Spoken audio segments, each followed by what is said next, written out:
¡Allahu Akbar! En el azul profundo de la noche, la llamada del muecín laceró el cielo y sembró en el firmamento la promesa de un nuevo día. El crujido metálico del altavoz, mezclado a la cascada voz del anciano que recordaba los beneficios de la oración, aumentó la sensación de familiaridad. Luego, de nuevo el silencio. Los perros ya no ladraban y los pájaros esperaban un signo solo conocido por ellos para cantar. Esencia de silencio. ¡Allahu Akbar! Repitió otro minarete más arriba en la montaña, haciendo ondular con suavidad tonalidades más melodiosas que se propagaron a modo de voluptuosos anillos antes de disolverse en el éter. En casa de Sherezade se escuchó el portazo que dio su hijo a Tir al salir y el aire transportó durante décimas de segundo los sollozos de su nuera. Después no ocurrió nada importante excepto la habitual y dolorosa espera del alba. La noche había sido terrible, llena de sombras fugaces. En la ciudad, acosada por todas partes, hombres y mujeres se dormían por fin. La niña se despertó sobresaltada al oír los gritos de su madre. Había visto la silueta de los hombres invadiendo la granja. Contuvo la respiración, tomó el cuerpo dormido de su pequeño hermano y se escabulló por una ventana que daba al corral. —¡Yema! —gritó el niño. —No tengas miedo, no es nada —le dijo ella en voz baja. El perro yacía en medio de un charco de sangre con un tajo en el pescuezo. Taúr reprimió un sollozo y, sin detenerse, corrió a ocultarse entre las gavillas de heno amontonadas contra una pared. Desde su escondite, las dos sombras infantiles miraron cómo se acercaba el fuego. Con las fauces abiertas, se parecía al monstruo de los cuentos que Fátima les contaba antes de acostarse o al malvado dragón de los dibujos animados de la televisión. El pequeño, asustado, volvió a llamar a su madre. —¡Shh! ¡Si te oyen, volverán! —le susurró su hermana, apretándole contra sí como si fuera a asfixiarle. —¡Que Dios exista! ¡Oh, Dios mío, existe, por favor! ¡Existe y haz que mi hermano no se queje más! Desde que uno de sus maestros, el que nunca le pegaba y tenía libros llenos de bellas imágenes, le había dicho que Dios no existía, seguía todas sus súplicas con otra en la que rogaba su existencia para que sus peticiones no se perdieran en el vacío. De repente, Taúr recordó el consejo que su primo le había dado esa misma noche. Si ves algo o escuchas algún ruido sospechoso, huye inmediatamente. No esperes ni grites, porque nadie, aparte de Dios, podrá acudir en tu ayuda. Si cualquier víctima de una guerra que siempre organizan, orquestan otros, pero que siempre pagan los mismos, como digo, si cualquier víctima duele y conmueve, cuando esas víctimas, Pablo Ilavoy, son niños, estremecen el doble, el triple, no se te quita nunca la desazón. Sí, porque después de, o sea, detrás de un título tan sugerente como Los amantes de Sherezade, realmente lo que se esconde es un retrato, una denuncia, una crónica de la situación de Argelia en pleno apogeo de la guerra civil, del extremismo islámico, de los juegos de poder, y en medio las voces de las víctimas, a las que da eco Salima Yezzali, periodista, escritora, activista por los derechos humanos, y bueno, que en muy poquitas páginas retrata todo un mundo y todo un universo convulso, sin olvidar tampoco un cierto estilo poético, aparte de periodístico. Un texto tristemente reciente, porque ojalá, como siempre decimos, este tipo de cosas fueran del pasado y ya no sucedieran en la actualidad, por eso muy reciente, pero que se ha convertido ya en todo un clásico, por como dices, porque da voz a quien no suele tenerla, a los primeros que la pierden. Sí, además yo creo que en eso influye mucho como digo, la mezcla del estilo directo de la crónica periodística con el estilo más literario y poético que le imprime Salima. Es que, como dices, el título es muy evocador, muy sugerente, pero invita a soñar. Y claro, lo que te da es decir, detrás de tantas Sherezades, de la propia Sherezade, de las 1001 noches, lo que se esconde es la tragedia. Porque al fin y al cabo Sherezade, gracias a la palabra, gracias al cuento, prolonga su vida y acaba convenciendo al que va a ser su verdugo de que no lo sea. Pero claro, la tragedia está ahí, en cada cuento. Sí, y en este título en concreto lo que se esconde detrás de esas bellas palabras son sueños rotos, incluida de la misma Sherezade, que es una de las protagonistas de este libro, junto a sus hijos y demás familia, que es lo que hace el retrato conjunto que va desgranando a lo largo de los capítulos. Es un libro que sugiere mucho, cuenta más de lo que parece, pero sobre todo un libro que va construyendo el propio lector. Sí, porque Salim Sally deja al lector que vaya haciendo el puzzle de personajes y situaciones que luego en la parte final veremos que se conjunta todo perfectamente, aunque al irlos leyendo al principio uno queda un poco desconcertado porque parecen historias y vivencias sueltas. Pues una estupenda recomendación. Incluso para abrir los ojos y para prestar oído a tantas voces que, bueno, como nos llegan por desgracia cercenadas, cortadas, coartadas, decimos, bueno, pues ya está, así estamos bien. No. Hay que poner todos los sentidos. Sí, pero yo veo al lado de este libro tan delgadito que tienes ahí uno muy gordo, muy gordo. Sí, Qué contraste, ¿no? Este es más contundente, aunque están muy relacionados. Primero porque da o cuenta la voz de los valientes, o sea, da voz a muchos, ahora nos lo va a contar su autor, que han estado ocultos, porque también aquí enseguida la historia la cuentan unos y también la historia la entendemos como queremos y no nos preocupamos más y decimos, bueno, estos son los buenos, estos son los malos. Y siempre la gama de grises y la gente que fue valiente, a pesar de que la voz que imperaba y mandaba era la voz de los criminales, la voz de los asesinos, la voz de los cobardes. Entonces, ¿dónde estaba esa voz de los valientes? Pues estaba aquí, en ese periodo terrible que por desgracia conocemos como Segunda Guerra Mundial, porque ha vivido una primera muy poco antes. Del 14 al 19, 1900, hablamos del siglo XX, teníamos la Gran Guerra y apenas 20 años después hubo que poner orden, número ordinal, porque venía la Segunda Guerra Mundial. Pues ese es el periodo que recorre magníficamente, dando y reivindicando esa voz de los valientes, Rafael Terradas Bultó, que es nuestro invitado de hoy. Rafael Terradas, bienvenido a El Arpa de Bécquer. ¿Qué tal? ¿Cómo estáis? Encantado de estar aquí. Una tercera novela que consolida y confirma que aquello que algunos, gracias a, sobre todo nuestra coordinadora Pepa Muñoz, tuvimos la fortuna, la gente del Club de Lectura Locura de Libros, de descubrir muy pronto con El Heredero, pues no era una casualidad. Ahí había un escritor que tú al principio, como os pasa a todos, empezaste a escribir para ti, por los tuyos, Exacto, por cosas de tu familia, pero esto comprueba que nosotros teníamos razón, los lectores quiero decir, y que había un escritor. Bueno, es que la lectura engancha tanto como la escritura, te diré, ¿eh? O sea, la escritura también engancha mucho, es ponerse y cuesta parar. La voz de los valientes, digamos que novela que tú querías escribir casi desde el principio, porque te encanta el periodo, lo has hecho como periodo histórico de la Segunda Guerra Mundial, pero sobre todo porque es un libro que, aunque se puede leer y se debe leer independientemente y hasta descolocados, porque eso da mucha más alegría al lector en muchas ocasiones, pero nace directamente del heredero, de tu primera novela, en parte. Sí, bueno, o sea, hay corrientes subterráneas. Hay corrientes subterráneas. Y personajes y escenarios que exactamente, yo creo que son libros. Sí, yo creo que al final, para los lectores del primer libro, que era El Heredero, pues es un guiño, ¿no? Y un guiño que además es simpático y que muchas veces acabas un libro y te quedas con la cosa de decir, nunca más sabré nada de estos personajes, ¿no? Pues algún personaje está recuperado ahí, pero sí que es verdad que son libros muy independientes y que se pueden leer de manera totalmente independiente. Y tienes razón, o sea, yo la Segunda Guerra Mundial es un periodo que me ha interesado siempre muchísimo. Pasa que hay mucha literatura sobre la Segunda Guerra Mundial, entonces quería entregar una historia un poco diferente, ¿no? Y darle un enfoque un poco diferente. Y entonces, a raíz de la investigación, que llevo haciendo mucho tiempo, porque te digo que me interesa, una investigación realmente casi espontánea, ¿no? de ver los documentales, de ver los libros, etc., pues surgió la idea de esto, ¿no? De lo que tú estabas diciendo muy bien, dar voz a todo el mundo era nazi. Hubo gente que se enfrentó a eso, hubo gente en Alemania que se enfrentó a eso. ¿Qué pensaba la élite de Alemania en ese momento, ¿no? Y de investigar eso surge una historia que creo que es un enfoque diferente y que yo encuentro muy interesante, pero claro, ¿qué te voy a contar?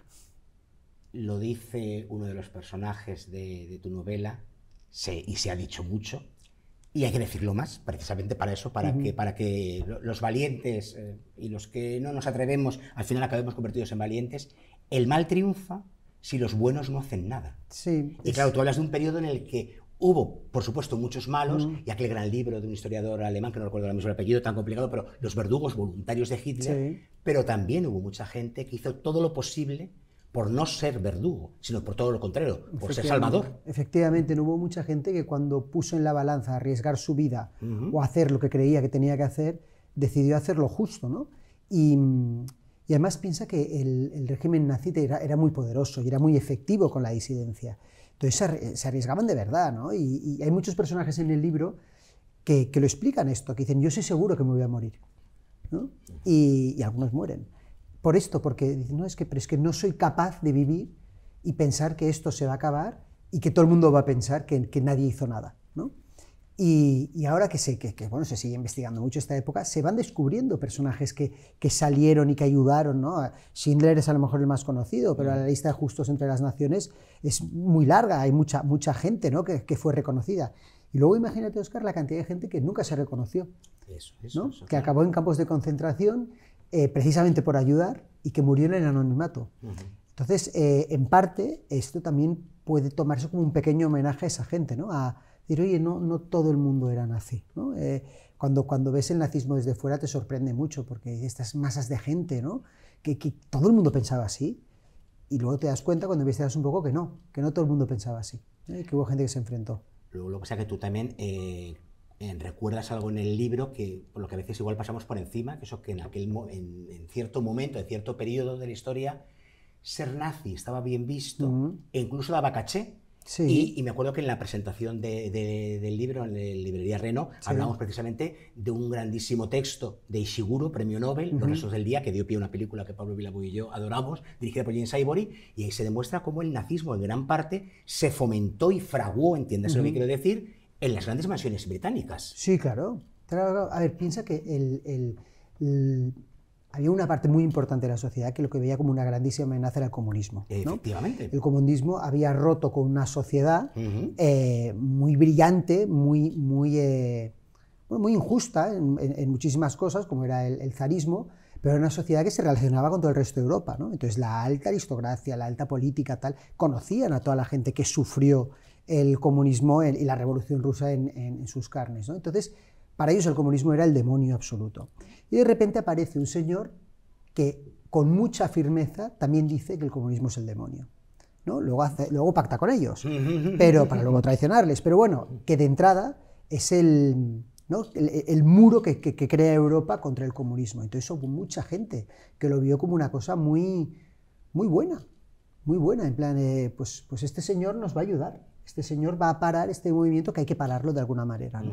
Porque ha caído Rusia, que parecía imposible, ¿no? Los zares habían celebrado, no sé si eran los 500 años de la dinastía, una barbaridad de estas, ¿no? O sea, increíble. Y de repente llega un movimiento obrero que cambia el país totalmente, que es muy sanguinario, y Europa va conociendo todo esto y se asusta mucho. Y llega un señor y dice que eso lo va a parar. Y empieza a luchar muy fuerte contra eso. Y claro, lo que no cae el otro lado es que el otro extremo también es malísimo, ¿no? Porque los extremos suelen ser muy malos.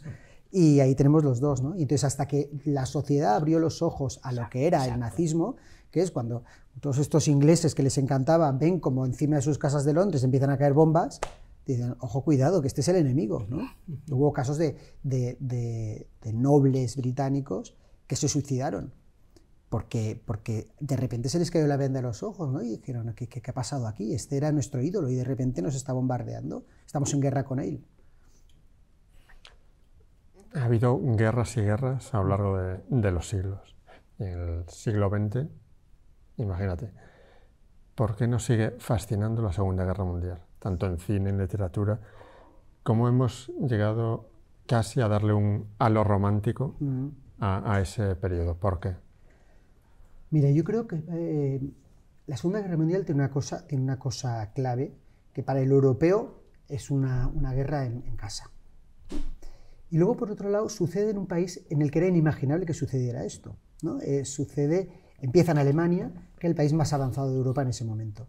Entonces, siempre se dice, hombre, esto hubiese pasado en España, a lo mejor se hubiese comprendido más, porque había mucho analfabetismo, porque la gente estaba muy empobrecida. Dices, bueno, pues a lo mejor era más caldo de cultivo para un movimiento así. Y sin embargo surge en Alemania, ¿no? Y surge con ese poder, ¿no? Y la escenografía nazi es muy potente también, los uniformes, los desfiles, todo eso crea una imagen como de poder tan increíble que es hipnotizante realmente. Y el carisma de Hitler es un carisma muy, muy potente, ¿no? Entonces es el ver cómo un pueblo se deja arrastrar a esto y cómo acaba tan abruptamente, ¿no? Como de repente dicen, todo lo que les habían contado era todo mentira, entero, ¿no? No eran la raza elegida, no eran el pueblo elegido, no tenían ningún arma secreta, ¿no?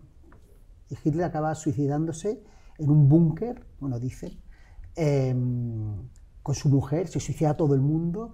Es una historia que define muy bien a los buenos y a los malos, que sucede en terreno conocido, que es un pasado reciente, con ciudades reconocibles, con personajes que visten un poco como nosotros, que se mueven un poco como nosotros, lo sentimos más cercano, ¿no? Y ese es el magnetismo que produce, ¿no? Porque sientes que pasó hace 3 días. O sea, nos fascina la barbarie civilizada. Sí, totalmente. A ver, esto no es ningún secreto, o sea, tú eres guionista, además lo sabes esto, o sea, la emoción de la barbarie engancha mucho, y los documentales, y el ojo se acostumbra a ver unas cosas. Pero si lo vemos en el Lejano Oriente, por ejemplo, parece como que parece algo que no exótico, ¿no? Casi. Sí. Si vemos un campo de concentración en Alemania. Y piensa que en ese momento Chamberlain, cuando firma con los tratados de Múnich, habla sobre un país lejano. Dice, ¿por qué nos vamos a pelear por Checoslovaquia, que es un país lejano de gente que no conocemos nada, ¿no? Y estaba al lado. Imagínate lo que les importaba, lo que pasara en África o lo que pasara en China. Nada de nada, ¿no? Rafa, hay una cosa que desde el principio me cautivó en tu modo de escribir, que es, hay una historia central, hay un periodo, algo que pensamos concreto, que se ramifica, hay diferentes escenarios, diferentes personajes que confluyen o no confluyen, pero parecen caminan todos, eso sí, hacia el eje de tu historia, y lo haces con gran facilidad. El heredero tenía no sé cuántos, nunca mejor dicho, frentes abiertos. Sí. Y uno se situaba rápidamente. Luego llegó esa novela que sabes que yo quiero tanto, El Valle de los Arcángeles, que es un novelón, es lo que el viento se llevó en Cuba en el 19 contado por este señor. Es una auténtica maravilla y locura. Pero haces lo mismo, aunque es un escenario un poco más cerrado tal vez, porque sobre todo es en el valle, pero bueno, ves familias, las casas, etcétera y demás, los esclavos, tal, y aquí haces lo mismo. Empezamos en una ciudad, vamos a ir a otras ciudades de Europa, personajes que se tienen que mover por esa Europa en guerra, y te sale como algo natural y normal y brillante. Oscar, es que yo tengo, la manera que tengo de explicar la historia es a través de los personajes, ¿no? Yo intento hacer personajes con los que el lector se pueda sentir identificado. Y esto me parece que es clave, ¿no? Porque si tú te identificas con un personaje, pasas miedo con él, bueno, cuando se enamora, a lo mejor te enamoras tú a la vez también, ¿no? Entiendes un poco todas las sensaciones. Y a la vez, a través de las sensaciones de este personaje, estás entendiendo lo que pasa alrededor. Entonces, como quiero que se entienda toda la foto, me va muy bien tener a un personaje aquí que explica esta parte, otro personaje que explica esta otra parte, ¿no? Me parece que es una manera muy fácil de entenderlo, ¿no? Hay muchos autores que cuando sus personajes hablan tienen un lenguaje de época, ¿no? Mis personajes esto no lo hacen, ¿no? Evidentemente intento que no sea una cosa que choque con el lenguaje de la época en la que está ambientada el libro, pero sí que sea lo más cercano posible al lector, ¿no? Que el lector diga, todo esto que le está pasando a mí me pasaría, o entiendo por qué ha hecho esto, ¿no? Eso me parece que es una manera muy, muy buena de entender la historia. A mí la historia me apasiona, me parece muy interesante, ¿no? Yo era malísimo estudiante, pero era muy bueno en historia y en geografía. Y me gustaba porque me metía en el papel, ¿no? Pensaba, pues la Revolución Rusa, ¿yo qué hubiese hecho aquí? ¿Cómo hubiese sido? Claro, y estos pensaban esto, claro, y lo entiendes, ¿no? Y si vas a San Petersburgo, entiendes que unos estuvieran enfadados con otros, y entiendes que esa situación, ¿no? Pues en la Segunda Guerra Mundial un poco lo mismo, ¿no? Si eres un alemán, te sientes humillado por el Tratado de Versalles, y de repente llega un señor que dice que no, que es que todo no es culpa tuya, que es culpa de otros, y te dice, ay, ¿quién? Este es el que tiene el culpable, o sea, no soy yo, no es él, perfecto, oye, es que somos que pague, y somos la nación más poderosa del mundo, y te convence, claro, todo esto crea en ti un personaje nuevo que se nutre de las cosas, de los inputs que te van llegando de fuera, que cuando se narra bien en un libro, cuando se explica bien, para el lector es muy interesante, porque entiende y dice, vale, es que no se volvieron locos. O sea, sí se volvieron locos, pero es que les hicieron volverse locos. Tenían todos los ingredientes para que esto pasara, ¿no? Y a lo mejor ahí tienes, pues eso, comprendes mejor toda la situación. Yo, a raíz de lo que comentaba Óscar de tu libro y de la voz que das a ciertos personajes, se me ha venido a la cabeza un comentario muy ácido de Billy Wilder en su época, cuando le preguntaron sobre la situación que se vivió en Alemania. Y dijo, bueno, yo si tuviera que hacerle caso a todos los alemanes que me han contado que tenían una familia judía escondida en su casa, no hubiera habido ningún genocidio. Sí, ¿Qué opinas de esa visión cínica de alguien que se fue a Estados Unidos huyendo? Esto es la visión del que quiere agarrarse a no todos éramos tan malos, ¿no? Tengo una familia de 10 hermanos, hay uno que acoge judíos, 9 que les quitan la casa. Voy a hablar de este uno, ¿no? que es el que me gusta, el que me interesa, ¿no? A ver, yo por ejemplo, la aristocracia sabe que la mayoría era muy nazi, porque además el nazismo la fomentó mucho y sintió que eran como la gran élite aria. Y una cosa que me pasó, que se la conté a Óscar en el Cuadro esto, con el club de lectura de Pepa, es que la dueña del castillo que está en la portada me escribió cuando vio la portada. Y entonces yo estaba asustado y ¿qué me va a decir? Tal. Y nada, me dijo que le encantaba el libro, que se lo mandase, por favor, estuvo muy amable. Y enseguida me empezó a contar, no, claro, es que mi otra abuela acogió a judíos y tal, y de esta no hablamos, hablamos de la otra, ¿no? Porque a lo mejor esta sí que estaba más por la labor de lo otro, ¿no? Entonces, yo entiendo que haya una especie de intención de redención, de decir, oye, no todos seríamos malos, fíjate, en mi familia había esta persona que era así, ¿no? Esto pasa mucho también con los actores, cuando hablan de la Guerra Civil Española. Los que tienen un pariente que luchó en el bando nacional, enseguida, bueno, pero luchó por la libertad y estaba abiertamente en contra de Franco. Y digo, bueno, no me tienes que dar la explicación aquí, ¿sabes? Se sabe que había dos bandos y evidentemente en los dos bandos había gente, quiero decir, no puede ser que todo el mundo fuera de uno, ¿no? Y en esto pasa lo mismo. Lo mejor de una novela como La voz de los valientes, es así su autor, en las dos novelas anteriores lo demuestra, es que no cae en maniqueísmos, tampoco cae en justificaciones, simplemente habla de lo que sucedió, de lo que él tiene documentado y luego de lo que como escritor de ficción vas sumando a cada personaje y es el lector el que decide dónde se posiciona, a quién quiere más, a quién quiere menos. Nosotros queremos a todos tus personajes, Rafa. ¿A todos? Igual. Sí, bueno, a uno. A alguno no, ¿eh? Hombre, como personajes, lo que operan en las historias. Sí, te generan emoción. Por eso, funciona. Y además funcionan por eso, porque tampoco los justificas, pero tampoco caes en maniqueísmos. Exacto. Explicas luces y sombras. Por eso nos gustan tus libros y estamos impacientes, aunque esté recién publicado, porque el cuarto aparezca en Espacio Editorial también. Dentro de poco, dentro de un tiempo. Pero bueno. Un tiempo, pero aparecerá. Rafael Terradas Bulto, gracias por tu visita. Muchísimas gracias por invitarme, los dos. Pablo Vilaboy, nos marchamos al ángulo oscuro del salón. Somos con ánimo bélico. Bueno, sí, pues a veces también el arpa lo necesita, pero cuando se queda abandonada de su dueño y polvorienta, pues mejor que se desempolve, aunque sea a impulsos de cañones, pero luego enseguida vuelve la paz, vuelve la música callada, la música tenue, la música que nos gusta, para sentirnos mucho mejor y desde luego compartir esa música y las lecturas con todos ustedes. Gracias y hasta pronto.